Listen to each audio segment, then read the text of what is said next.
حجاج سے شکست کھانے کے بعد ابن اشعث اپنے شکست خوردہ ساتھیوں کو لے کر کرمان کی طرف نکل گیا۔ جنگلوں کی خاک چھانتا ہوا وہ سجستان کے شہر زرنج پہنچ گیا۔ یہاں کے عاملے نے داخلے سے روک دیا، دروازہ بند تھا اور ابن اشعث ساتھیوں سمیت اس امید پر صحرا میں پڑا تھا کہ شاید دروازہ کھل جائے۔ ابن اشعث اس طرف سے مایوس ہونے کے بعد ایک مقام بس پہنچا۔ یہاں کے عامل نے ابن اشعث کا استقبال کیا۔ ابن اشعث نے اس کے پاس قیام کر لیا کیونکہ اس شخص کی نیت میں فتور تھا۔ چاہتا تھا کہ ابن اشعث کو گرفتار کر کے حجاج کی نظروں میں سرخرو ہو جائے۔ یہ شخص جس کا نام عیاض تھا موقع کا منتظر رہا۔ جب ابن اشعث کے ساتھی سے چھوڑ کر ادھر ادھر ہو گئے تو عیاض نے اسے گرفتار کر لیا۔ حجاج سے انعام و اکرام کی آرزو لے کر اس نے ایک قاصد کو حجاج کے پاس بھیجا، لیکن وہ قاصد راستے ہی میں پکڑا گیا۔ اس کے پاس سے جو خط پکڑا گیا اسے رتبیل کو معلوم ہو گیا کہ ابن اشعث عیاض کی قید میں ہے۔ رتبیل ابن اشعث سے معاہدہ کر چکا تھا کہ وہ اس کی حفاظت کرے گا۔ وہ آگے بڑھا اور بس کا محاصرہ کر لیا اور عیاض کو کہلا بھیجا، اگر ابن اشعث کا بال بھی بکا ہوا تو تمہاری خیر نہیں، پھر میں اس وقت تک محاصرہ نہیں اٹھاؤں گا جب تک تجھ پر قابو نہیں پالوں۔ رتبیل ایک طاقتور سردار تھا، اس کی دھمکی سے عیاض ڈر گیا۔ اس نے پیغام بھیجا کہ اگر آپ میرے جان و مال کے لیے وعدہ فرمائیں تو میں ابن اشعث کو اس کے تمام مال سمیت آپ کی سپرد کر دوں گا۔ اب ابن اشعث رتبیل کی پناہ میں تھا، اس کی پناہ گزینی حجاج سے چھپی نہ رہ سکی۔ اس نے رتبیل کو دھمکی دی کہ ابن اشعث کو میرے پاس بھیج دو ورنہ میں تمہارا ملک پامال کر ڈالوں گا۔ رتبیل کی عزت نے یہ گوارا نہیں کیا، وہ دھمکی سے مروب ہو کر ابن اشعث کو اس کے حوالے کر دے۔ رتبیل نے مردانگی کا مظاہرہ کیا اور ابن اشعث کو حوالے کرنے سے انکار کر دیا اور اس سلسلے میں اپنے ایک آدمی عبید ابن سبی کو حجاج کے پاس بھیجا۔ اس کے ذریعے حجاج کو کہلوا دیا کہ چونکہ وہ ابن اشعث کو پناہ دے چکا ہے اس لیے اس کی مجبوری کو سمجھا جائے۔ عبید نے راستے ہی میں سوچ لیا تھا کہ اسے کیا کرنا ہے۔ وہ حجاج کے پاس گیا، اگر آپ میرے مالک رتبیل سے جنگ نہ کرنے اور 7 سال تک خراج کی رقم معاف کرنے کا وعدہ کرے تو میں ابن اشعث کا سر آپ کے پاس بھیجنے کا بندوبست کر سکتا ہوں۔ حجاج کو ابن اشعث کے قتل کی اتنی جلدی تھی کہ ان شرائط کو فوراً مان لیا۔ اب عبید نے اپنے انعام کی بات کی، میری خدمات کا صلہ مجھے کیا ملے گا؟ حجاج کی فیاضی تجھے مالا مال کر دے گی۔ انعام کا وعدہ لے کر عبید رتبیل کے پاس آیا۔ اگر میں رتبیل سے شرط منوا لوں کہ وہ آپ سے جنگ نہیں کرے گا اور 7 سال تک آپ اسے خراج دینے کے پابند نہیں ہوں گے تو آپ ابن اشعث کو اس کے حوالے کر دیں گے۔ یہ سن کر رتبیل کے منہ میں پانی آ گیا۔ اس نے وعدہ کر لیا کہ اگر ایسا کرو گے تو جو مانگو گے پاؤ گے۔ عبید نے دونوں طرف سے انعام کا وعدہ لے لیا۔ رتبیل نے ابن اشعث کا سر کاٹ کر حجاج کے پاس بھیج دیا۔ ابن اشعث کے خاندان کے 30 افراد کے سر بھی حجاج کے پاس روانہ کیے گئے۔ یہ روایت بھی ملتی ہے کہ ابن اشعث کا انتقال ہو گیا تھا۔ رتبیل نے مردہ ابن اشعث کا سر کاٹ کر حجاج کے پاس بھیجا تھا۔ اس کے علاوہ اس کے خاندان کے 18 آدمیوں کو گرفتار کر کے قید کر دیا تھا اور اس کی اطلاع حجاج کو بھجوا دی۔ یہ بھی کہا جاتا ہے کہ ابن اشعث نے خودکشی کر لی تھی۔ ابن اشعث کی موت کے بعد عراق میں ہر طرف سکون تھا۔ حجاج نے خاندان کے خاندان صفحہ ہستی سے مٹا دیے تھے، جتنے مخالفین تھے سب کی گردنیں اتار دی تھیں۔ اب صرف یزید بن محلب ایک ایسا شخص تھا جو کانٹے کی طرح حجاج کے دل میں پیوست تھا۔ اس کا خاندان اور بصرہ و کوفہ کے جو لوگ اس کے ہمراہ خراسان میں تھے وہی اس کے پنجے سے اب تک محفوظ تھے۔ یزید بن محلب خراسان کا گورنر تھا۔ وہ یزید کو برطرف کرنا چاہتا تھا لیکن کوئی موقع نہیں مل رہا تھا۔ حجاج نے سفر کیا اور عبد الملک کے پاس پہنچ گیا اور یزید کو برطرف کرنے کے لیے بات چیت کی۔ یزید آل زبیر کی طرفدار ہیں، ان کی اطاعت پر بھروسہ نہیں کیا جا سکتا، بہتر یہ ہے کہ اسے معزول کر دیا جائے۔ عبد الملک اس دلیل سے مطمئن نہیں ہوا۔ یزید کی شکایت تم صرف اس وجہ سے نہیں کر سکتے کہ وہ اور اس کا خاندان آل زبیر کا حامی اور خیر خواہ ہے، بلکہ یہ تو ان میں ایک ایسا جوہر ہے کہ اسی باعث انہیں ہم سے عقیدت و ارادت ہے۔ حجاج عبد الملک سے مل کر واپس آ رہا تھا کہ ایک کلیسا میں آ کر قیام کیا۔ لوگوں نے بیان کیا کہ یہاں ایک نہایت مدبر اور فاضل عیسائی راہب رہتا ہے۔ حجاج کو اس سے شوق ملاقات ہوا اور اسے بلا بھیجا۔ کچھ دیر باتیں کرنے کے بعد حجاج کو یقین ہو گیا کہ راہب نہایت دور اندیش اور اہل کتاب کی کتابوں کا حافظ ہے۔ حجاج نے اس سے پوچھا کہ آپ کی کتابوں میں ان حالات کا ذکر ہے جس سے اس وقت ہم اور آپ گزر رہے ہیں؟ راہب نے کہا جی ہاں، جو واقعات آپ پر گزر چکے ہیں یا گزر رہے ہیں اور گزرنے والے ہیں وہ سب مذکور ہیں، کہیے تو بیان کروں۔ یہ بتائیے ہمارے موجودہ امیر المومنین کی کیا خصوصیات ہیں؟ ہم اپنے زمانے میں ایک نہایت مدبر بادشاہ جانتے ہیں، ان کے بعد کون ہوگا؟ ولید بن عبد الملک، ان کے بعد ایک ایسا شخص جس کا نام ایک نبی کے نام پر ہے۔ اچھا یہ بتائیے میرے بعد عراق کا والی کون ہوگا؟ یزید نامی ایک شخص۔ میری زندگی میں یا میرے بعد؟ مجھے یہ نہیں معلوم، راہب نے کہا۔ اس کی کچھ خصوصیت بتائیے تاکہ میں اندازہ کروں۔ وہ ایک وعدہ خلافی کرے گا، اس کے سوا میں کچھ نہیں جانتا۔ حجاج اس کلیسا سے روانہ ہوا تو یزید بن محلب کے سوا اسے کچھ یاد نہیں تھا۔ اسے یقین تھا کہ یزید ہی اس کا قاتل ہوگا، اسے جلد سے جلد معزول کر کے راستے سے ہٹا دیا جائے۔ یزید نام کے کئی لوگ اسے یاد آئے، لیکن ان میں سے کوئی بھی اس کا قاتل نہیں ہو سکتا تھا۔ ان لوگوں میں سے کوئی بھی عراق میں نہیں تھا اور نہ انہیں اس کا کوئی موقع حاصل تھا کہ اسے قتل کرتے۔ حجاج نے ایک مرتبہ پھر عبد الملک کو خط لکھا اور زور دے کر کہا کہ یہ لوگ ضرور بے وفائی کریں گے۔ اس خط کے جواب میں عبد الملک نے لکھا، اگر تمہیں یزید اتنا ہی ناپسند ہے تو کوئی ایسا نام پیش کرو جو خراسان کی گورنری کا اہل ہو۔ حجاج نے قتیبہ بن مسلم کا نام پیش کیا۔ عبد الملک نے اسے منظور کر لیا۔ عبد الملک کی اجازت کے بعد بھی حجاج نے مناسب نہ سمجھا کہ یزید کو صاف لفظوں میں معزولی کا پروانہ بھیجے۔ اسے ڈر تھا کہ معزولی کا سن کر یزید بغاوت کر بیٹھے گا۔ اس نے خط میں صرف اتنا لکھا کہ اپنے بھائی مفصل کو اپنی جگہ اپنا نائب بنا کر تم میرے پاس چلے آؤ۔ اس خط کے ملنے کے بعد اسے یقین ہو گیا تھا کہ اسے معزول کیا جا رہا ہے۔ اس نے مشیروں کو طلب کیا۔ مشیروں نے مشورہ دیا کہ آپ نہ جائیں اور کوئی بہانہ کر دیں۔ حجاج کی نیت اچھی نہیں، لیکن عبد الملک آپ کے بارے میں اچھی رائے رکھتا ہے۔ اگر آپ نے روانگی میں دیر کی تو عین ممکن ہے عبد الملک ہی آپ کو برقرار رکھے۔ ابھی خراسان میں رہ کر حالات دیکھیے۔ یزید نے کہا، یہ نہیں ہو سکتا، یہ تو حکم عدولی ہوگی۔ مجھے طلب کیا گیا ہے، مجھے جانا چاہیے، کیونکہ مجھے جو ترقی حاصل ہوئی ہے وہ حجاج کی بدولت ہوئی ہے۔ میری نیک نامی میری فرما برداری میں ہے۔ اسی دوران میں حجاج کا ایک اور حکم نامہ موصول ہوا۔ یہ خط یزید کے بھائی مفصل کے نام تھا۔ اس خط کے ذریعے مفصل کو خراسان کا گورنر مقرر کیا گیا تھا۔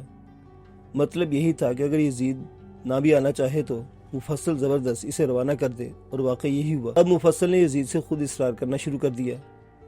یزید تیار بیٹھا تھا، روانہ ہو گیا۔ حجاج نے اسے قید کر دیا۔ اس واقعے کے 9 ماہ بعد یزید کے بھائی مفصل کو بھی اس کے عہدے سے ہٹا دیا گیا اور قتیبہ بن مسلم کو خراسان کا گورنر بنا دیا گیا۔ 86 ہجری میں عبد الملک کا انتقال ہو گیا اور اس کا بیٹا ولید تخت پر بیٹھا۔ حجاج بدستور عراق پر حکومت کر رہا تھا۔ خریم بن عمر نامی ایک ماہر کھوجی اس وقت چوری ہونے والے جانوروں کی تلاش میں نکلا ہوا تھا۔ اس کے ساتھ ابو فضا بھی تھا جس کے جانور چوری ہوئے تھے۔ خریم بن عمر جانوروں کے کھروں کے نشانات کے ساتھ ساتھ چلتا ہوا دریا کے کنارے تک آ گیا۔ وہ دریا کے کنارے کنارے چلتا رہا۔ اب اس کی رفتار تیز ہو گئی تھی کیونکہ اس نے خرے کو خوب اچھی طرح جان لیا تھا۔ چلتے چلتے وہ وادی تبل تک آ گیا اور اس مکان کے سامنے پہنچ کر رک گیا جو بستی سے باہر الگ تھلگ تھا۔ چوری ہونے والے جانور اس مکان کے اندر ہیں۔ ابو فضا نے آگے بڑھ کر دروازے پر دستک دی۔ دروازہ کھلتے ہی وہ اندر کی طرف بھاگا۔ ابو فضا جانوروں کو دیکھتے ہی چیخ اٹھا، یہ میرے جانور ہیں، یہی میرے جانور ہیں۔ اسی وقت چند مسلح جوان اندر سے باہر نکل آئے۔ جانتے ہو، یہ حویلی بنو الاف کے سردار سلیمان کی ہے، یہ جانور بھی اسی کے ہیں اور اس کی رسائی حجاج بن یوسف تک ہے۔ اگر تم نے جانوروں پر دعویٰ کیا تو یاد رکھو سردار سلیمان کے آدمی تمہیں زندہ نہیں چھوڑیں گے۔ جانوروں کا مالک اپنے جانور پہچان چکا تھا۔ یہ جانور چوری کیے گئے ہیں، ہم انہیں اپنے ساتھ لے کر جائیں گے۔ ہم تمہیں بتا چکے ہیں کہ سردار سلیمان کے حجاج بن یوسف سے برادرانہ تعلقات ہیں۔ اگر تم نے ایسی ویسی کوئی حرکت کی تو وہ تمہیں زندہ نہیں چھوڑے گا۔ مجھے یقین ہے وہ چوروں کا ساتھ کبھی نہیں دے گا۔ خریم بن عمر نے کہا اور اس کے ساتھ ہی اپنے ساتھ آئے ہوئے آدمیوں سے کہا، ان مسلح جوانوں کو گرفتار کر لو اور جانور اپنے ساتھ لے چلو۔ مسلح نوجوانوں نے مزاحمت کے لیے تلواریں سونت لی۔ خریم بن عمر صرف کھوجی ہی نہیں بلکہ ماہر شمشیر زن بھی تھا۔ اس نے بصرہ کے ایک سکول سے شمشیر زنی کی تعلیم حاصل کی تھی۔ وہ ان مسلح جوانوں کے سامنے آ گیا۔ اس کے ساتھیوں نے تلواریں بے نیام کر لی۔ کچھ دیر مقابلے کے بعد ان مسلح نوجوانوں پر قابو پا لیا گیا، رسیوں سے باندھ کر اونٹوں پر بٹھایا گیا۔ ابو فضا نے اپنے جانور کھول لیے۔ ابو فضا اپنی بستی کی طرف چلا گیا۔ خریم بن عمر نے تمام قیدیوں کو بستی کے سردار ہارون نمری کی قید میں تحویل میں دے دیا کہ وہ ان سے ضروری پوچھ گچھ کر لے۔ یہ واقعہ دن کے وقت پیش آیا تھا۔ رات خیریت سے گزر گئی، لیکن صبح ہوتے حجاج کے سپاہی بستی میں داخل ہوئے اور خریم کو گرفتار کر کے لے گئے۔ سردار ہارون نمری کو جیسے اس حادثے کی اطلاع ہوئی، اس نے بھی کوفہ جانے کے لیے گھوڑے پر زین کس لی۔ کوفہ شہر کے ایک بہت بڑے کمرے کے اندر حجاج بن یوسف کرو فر کے ساتھ بیٹھا ہوا تھا۔ اس کے ایک طرف اس کا رفیق کار سردار سلیمان تھا، دوسری جانب قتیبہ بن مسلم تھا۔ حجاج کا بیٹا عبداللہ اور سردار مجاح تمیمی بھی موجود تھے۔ ان سب کو یقیناً خریم بن عمر کا انتظار تھا جسے گرفتار کر کے لایا جا رہا تھا۔ یہ گھڑیاں زیادہ طویل نہیں ہوئی، ایک مسلح جوان خریم بن عمر کو اندر لایا۔ اسے دیکھتے سردار سلیمان نے حجاج کو مخاطب کیا، امیر محترم یہی وہ نوجوان ہے، خریم بن عمر اس کا نام ہے، کھوجی ہونے کا دعویٰ کرتا ہے، لیکن دراصل معمولی سا چرواہا ہے۔ اس نے کسی سے رقم لے کر کسی کے جانور چرائے اور الزام مجھ پر رکھ دیا۔ بھلا میں ایسا کام کر سکتا ہوں؟ یہ آپ کے سامنے ہے، آپ اس سے خود پوچھ لیں۔ اس سے پہلے کہ حجاج اس سے کچھ پوچھتا، خریم بن عمر خود بول اٹھا، امیر محترم، جب میں اندر آ رہا تھا تو سردار سلیمان کے 2 مسلح جوانوں نے مجھے دھمکی دی تھی کہ میں اندر جا کر سلیمان کے خلاف آواز نہ اٹھاؤں ورنہ زندہ نہ رہ سکوں گا۔ اگر اس کا ضمیر مجرم نہیں تو مجھے دھمکی کیوں دیتا ہے؟ قسم خدا کی، اگر مجھے امیر حجاج کا پاس و ادب نہ ہوتا تو جس طرح تو نے مجھے چرواہا کہا اور میری تذلیل کرنے کی کوشش کی، میں تیرے آدمیوں نے مجھے دھمکی دی، میں اپنی تلوار بے نام کرتا، تمہارے 2 مسلح جوانوں سے کہتا وہ بھی آئیں اور سلیمان کو بھی ساتھ ملا لیں، میں تینوں سے مقابلہ کرنے کو تیار ہوتا۔ تم نے میرے خلاف شکایت کی جبکہ شکایت تو مجھے کرنی چاہیے تھی۔ وہ یہیں تک کہہ پایا تھا کہ حجاج نے اسے ہاتھ سے اشارے سے روک دیا۔ وہ خریم بن عمر کی بے باکی اور دلیری سے بہت متاثر ہوا کیونکہ اس کی دلیری سچے آدمی کی شناخت کروا رہی تھی۔ سلیمان کے محافظوں کو اندر بلاؤ۔ تھوڑی دیر میں دونوں محافظ اندر آ گئے۔ تم دونوں نے خریم بن عمر کو دھمکی دی تھی؟ حجاج نے پوچھا۔ ان دونوں نے بے اختیار سلیمان کی طرف دیکھا جیسے پوچھ رہے ہیں اب کیا کہنا ہے۔ حجاج نے ڈانٹا، سلیمان کی طرف مت دیکھو، میری بات کا جواب دو۔ ان دونوں میں بولنے کی طاقت نہیں رہی تھی، صرف اتنا کر سکے کہ اس بات میں گردن ہلا دی۔ دونوں اپنی تلواریں بے نیام کر لو، تمہارا اس شخص سے مقابلہ ہوگا جسے تم نے دھمکی دی تھی۔ حجاج نے دونوں سے کہا اور پھر خریم بن عمر سے مخاطب ہوا، کیا تم ان دونوں سے بیک وقت مقابلہ کرنے کو تیار ہو؟ یہ تو صرف 2 ہیں، اگر سلیمان بن کے ساتھ مل جائے تو میں مقابلے کو تیار ہوں۔ خریم نے اپنی تلوار بے نیام کرتے ہوئے کہا، تم دونوں سے مقابلہ کرو، مقابلے کا منصف میں خود رہوں گا۔ اس حکم کے ساتھ ہی وہ دونوں خمیر بن عمر پر حملہ ہو گئے۔ خریم بن عمر نے دونوں کی تلواروں کو اپنی تلوار پر روکا اور انہیں پیچھے دھکیل کر ان پر حملہ ہو گیا۔ حجاج اس مقابلے کو غور سے دیکھ رہا تھا اور دل میں خریم بن عمر کے حملوں کی داد دے رہا تھا۔ اس کی آنکھوں میں شفقت آمیز چمک تھی جو یقیناً خریم بن عمر کے لیے تھی۔ حجاج بن یوسف کسی گہرے خیال میں ڈوبا ہوا تھا، کچھ دیر کے لیے مقابلے کی طرف سے غافل ہو گیا تھا، بس اتنی دیر بہت تھی۔ وہ اچانک خیالوں کی دنیا سے باہر آیا، اسے دیکھا ایک نوجوان کی تلوار اس کے ہاتھ سے چھوٹ کر دور جا گری ہے۔ وہ سہما ہوا دیوار کے ساتھ لگا کھڑا ہے، دوسرا معمولی سا زخمی ہوا ہے اور دیوار کے ساتھ لیٹ گیا ہے۔ پھر اس نے دیکھا خریم بن عمر سلیمان کے سامنے کھڑا ہے۔ بنو الاف کے سردار، تیرے دونوں محافظوں کو میں نے اپنے سامنے زیر کر دیا ہے، میری کامیابی کا فیصلہ میرے امیر حجاج کریں گے، اگر تمہیں شک ہے تو میں تم سے بھی مقابلے کے لیے تیار ہوں۔ حجاج نے اسے مخاطب کیا، سن خریم، پہلے تو اپنے حالات کہہ، پھر اس شکایت کی وضاحت کر جو سلیمان نے تیرے خلاف کی ہے تاکہ فیصلہ سناتے مجھے آسانی ہو۔ میرے محترم، میں یہ کہنے میں شرمندگی محسوس نہیں کرتا کہ میرا تعلق انتہائی غریب گھرانے سے ہے۔ میں ریوڑ چرا کر گزر بسر کا سامان مہیا کرتا ہوں۔ شمشیر زنی کی تعلیم بصرہ کے ایک اسکول سے حاصل کی ہے۔ جہاں تک سلیمان کا تعلق ہے، اس پر چوری کا الزام ہے۔ وہ پھر تمام واقعہ سنا ڈالے۔ غریب گھر کی اولاد، سلیمان چیخا، تو مجھ پر چوری کا الزام ثابت کرنے کی کوشش کر رہا ہے؟ تیرے پاس ثبوت کیا ہے؟ اس سوال پر خریم بن عمر بوکھلا گیا تھا، لیکن خدا نے عین موقع پر اس کی مدد کی۔ سردار ہارون نمری اسی وقت کمرے میں داخل ہوا۔ ہارون نمری کو حجاج نے ہی کرخ کا سردار نامزد کیا تھا اور اس کی عزت بھی کرتا تھا۔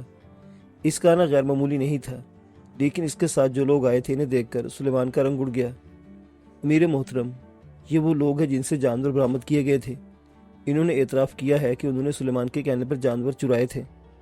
اب ان سے پوچھیں، یہ خود گواہی دیں گے۔ کہنے کی دیر تھی کہ ان لوگوں نے نہ صرف اس چوری کے خلاف گواہی دی بلکہ سلیمان کے کئی اور سیاہ کارنامے وضاحت سے بیان کر دیے۔ سلیمان کہتا رہ گیا کہ سردار ہارون نے ان لوگوں کو خرید لیا ہے، اس لیے یہ میرے خلاف ہو گئے ہیں، لیکن حجاج کی شعلہ بار نگاہیں اس کا خون خوش کر رہی تھیں۔ سلیمان، تمہارے خلاف جرم ثابت ہو گیا ہے، لہٰذا اب تم میرے پہلو میں بیٹھنے کے لائق نہیں رہے۔ ایک مجرم کی حیثیت سے میرے سامنے کھڑے ہو جاؤ تاکہ میں سزا تجویز کروں۔ سلیمان کو تابع انکار نہیں ہو سکتی تھی، وہ تھر تھر کانپنے لگا تھا، اپنی جگہ سے اٹھا اور خریم بن عمر کے پہلو میں کھڑا ہو گیا۔ خریم بن عمر، حجاج کی آواز میں نرمی کے باوجود کڑک تھی، اپنی جھکی ہوئی گردن سیدھی کر، اپنی جگہ سے جنبش کر اور میرے پہلو میں آ کر اس نشیز پر بیٹھ جہاں سلیمان بیٹھا تھا۔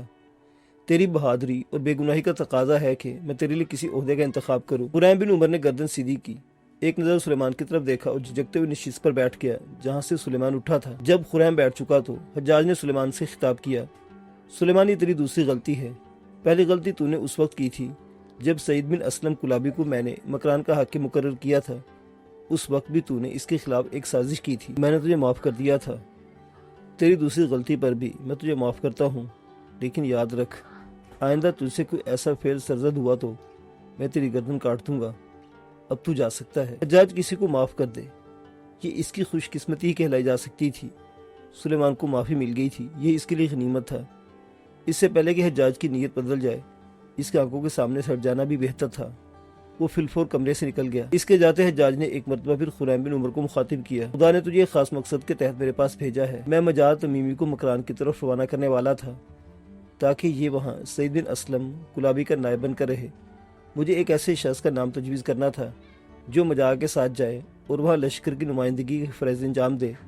اب میں تمہارا نام تجویز کرتا ہوں، میں تمہیں مکران میں اپنے لشکروں کا سالار مقرر کرتا ہوں، کیا تم اس عہدے کو قبول کرتے ہو؟ خریم بن عمر نے اس بات میں گردن ہلا دی اور کچھ دیر کے توقع کے بعد زبان سے بھی اقرار کر لیا۔ میں تمہیں کرمان اور مکران کے تھوڑے سے حالات بتا دوں جو تمہاری رہنمائی کریں گے، باقی حالات جا کر وہاں تمہیں خود معلوم ہو جائیں گے۔ میں تم پر واضح کر دوں کہ سندھ کا علاقہ عراق سے نزدیک تر ہے اور ایرانی سرحد سندھ سے ملتی ہے۔ سندھ میں ایرانیوں کی کثرت ہے کیونکہ جس زمانے میں ایرانی اور مسلمانوں کی جنگیں ہو رہی تھیں اور اسلامی فتوحات بڑھ رہی تھیں تو فتنہ پرور ایرانی سندھ جا کر پناہ لیتے تھے۔ وقت آگے بڑھا تو حالات مزید تبدیل ہوئے۔ سندھ کے موجودہ راجہ داہر نے کوشش کی کہ ایرانی سلطنت کسی طرح قائم رہے۔ وہ مسلمانوں اور ایرانیوں کے مختلف مارکوں میں ایرانیوں کی مدد بھی کرتا رہا، لیکن جب ایران کی سلطنت پر مسلمانوں کا قبضہ ہوا تو راجہ نے سرحدی ایرانی صوبوں کو اپنی حکومت میں شامل کر لیا اور ایرانیوں نے بھی کرمان اور بلوچستان کے صوبوں کو سندھ کے راجہ کے سپرد کر دیا تاکہ مسلمان ان پر قبضہ نہ کر سکے۔ اب جو تم مکران جا رہے ہو تو جان رکھو وہاں تمہیں 3 قوتوں کا سامنا ہوگا۔ ایک باغی ایرانی، دوسرے بحری قزاق ہیں جو مکران سے کاٹھیا وار کے سرحدوں تک پھیلے ہوئے ہیں، تیسری بڑی قوت جو مکران اور کرمان میں مسلمانوں کے خلاف برسر پیکار ہے وہ سندھ کا راجہ داہر ہے۔ اس نے بے شمار مسلمانوں کو بھی اپنے ساتھ ملا رکھا ہے۔ ان مسلمانوں کی راجہ داہر سے ملنے کی وجہ یہ ہوئی کہ جب اسلم کلابی مکران کا حاکم بن کر وہاں گیا تو وہاں ایک مسلمان شخص الہامی نامی نے خوب طاقت پکڑی ہوئی تھی۔ میں نے کلابی کو اس شخص کے نام خط دیا جس میں حکم دیا گیا تھا کہ وہ غیر مسلم قوتوں کے خلاف سعید کی مدد کرے، لیکن اس نے میرے حکم کی پرواہ نہیں کی اور اس نے کسی بھی طور تعاون کرنے سے انکار کر دیا۔ تب سعید نے پہلے اس شخص کو قید کیا اور سمجھانے کی کوشش کی، وہ پھر بھی باز نہیں آیا تو اس نے الہامی کو قتل کرا دیا اور سر میری طرف بھیجا۔ مرنے والا یہ شخص سلیمان کے قبیلے الاف کا رشتہ داریاں جاننے والا تھا۔ مکران میں قلیبہ الاف کے ہزاروں آدمی آباد تھے۔ اس قتل کے بعد الافیوں کا سردار بغاوت پر آمادہ ہو گیا۔ اس کے 2 بیٹے معاویہ اور محمد اپنے ہزاروں ساتھیوں کو لے کر راجہ داہر کی طرف چلے گئے۔ راجہ داہر نے ان باغیوں کو ہاتھوں ہاتھ دیا، انہیں اپنی سرحد پر آباد کیا۔ ان لوگوں نے چھاپہ مار کارروائیاں شروع کی ہوئی ہیں۔ ان دنوں وہ سعید بن اسلم کلابی کے خلاف حرکت میں آئے ہوئے ہیں۔ میں ان کی سرکوبی کے لیے مجاعد تمیمی کو بھیج رہا ہوں اور تم اس کے ساتھ جاؤ گے۔ 2 دن قیام کرنے کے بعد خریم بن عمر مجاہد تمیمی کے ساتھ مکران کی طرف کوچ کر گیا۔ خریم بن عمر اور مجاہد تمیمی اپنے چند محافظوں کے ساتھ مکران میں داخل ہوئے اور سعید کلابی کی حویلی تک پہنچ گئے۔ سعید کلابی کو جب ان کے آنے کی خبر ہوئی تو اس نے حویلی سے باہر نکل کر ان کا استقبال کیا اور حویلی میں لے جا کر ایک بڑے کمرے میں بٹھا دیا۔ مجھے آپ لوگوں کی آمد کی اطلاع مل چکی تھی۔ مجھے معلوم ہے کہ مجاعد کو میرا نائب بنا کر بھیجا گیا ہے اور تمہاری بہادری کا کارنامہ بھی میرے علم میں آ چکا ہے۔ اسلم کلابی نے خریم بن عمر کی طرف دیکھتے ہوئے کہا، کمال ہے، یہ سب معلومات ہم سے پہلے آپ تک پہنچ چکی ہیں۔ امیر حجاج بن یوسف نے ڈاک کا نظام بہت عمدہ کر دیا ہے۔ اب یہاں سے کوفہ زیادہ دور نہیں رہا۔ اب تم دونوں میرے شریک کار ہو، اس لیے مناسب ہے کہ تمہیں یہاں کے حالات سے باخبر کر دوں تاکہ تمہیں نظم و نسق چلانے میں آسانی ہو۔ اسلم کلابی یہاں کے حالات بتانے لگا۔ وہ ایک سیاہ دن تھا جب سعید بن اسلم کلابی مکران کی نواحی علاقوں سے خراج وصول کرنے نکلا تھا۔ حارث الافی کے بیٹے معاویہ اور محمد اپنے مخبروں کے بتائے ہوئے راستے پر چل رہے تھے۔ وہ دریائے دشت کے اس پار رک گئے۔ جو ہی سعید بن اسلم اپنے دستے کے ساتھ وہاں سے گزرا، معاویہ اور محمد کے لشکر نے اس پر حملہ کر دیا۔ سعید کا چھوٹا سا دستہ زیادہ دیر تک اس کا مقابلہ نہ کر سکا۔ دشمن نے دستے کا صفایا کر دیا۔ سعید بن اسلم کلابی بھی مارا گیا۔ پھر انہوں نے اس لشکر کو بھی ساتھ لیا جو راجہ داہر نے مہیا کیا تھا اور مکران کے اندرونی علاقوں کا رخ کیا۔ جو چیز راستے میں آئی اسے تباہ کرتے چلے گئے۔ ان لوگوں کو ابھی تک یہ معلوم نہیں ہوا تھا کہ سعید کلابی کا نائب عراق سے مکران آ چکا ہے اور اس کے ساتھ ایک شخص خریم بھی ہے۔ وہ تو یہ سمجھے بیٹھے تھے کہ سعید کے بعد اب کوئی ایسا نہیں جو ان کا راستہ روکے۔ انہیں تو ہوش اس وقت آیا جب انہوں نے مسلمانوں کے لشکر کی پیش قدمی کی خبریں ملی معاویہ اور محمد کے لشکر نے دریا دشت کے بائیں کنارے پر پڑاؤ کر لیا ہے۔ خریم اپنے لشکر کے ساتھ دوسرے کنارے پر تھا۔ اس نے دریا عبور کیا۔ صحرائے مکران میں دونوں لشکر ٹکرائے۔ موزے سامعین، اس کے بعد کیا ہوا؟ باقی کے حالات اگلی قسط میں۔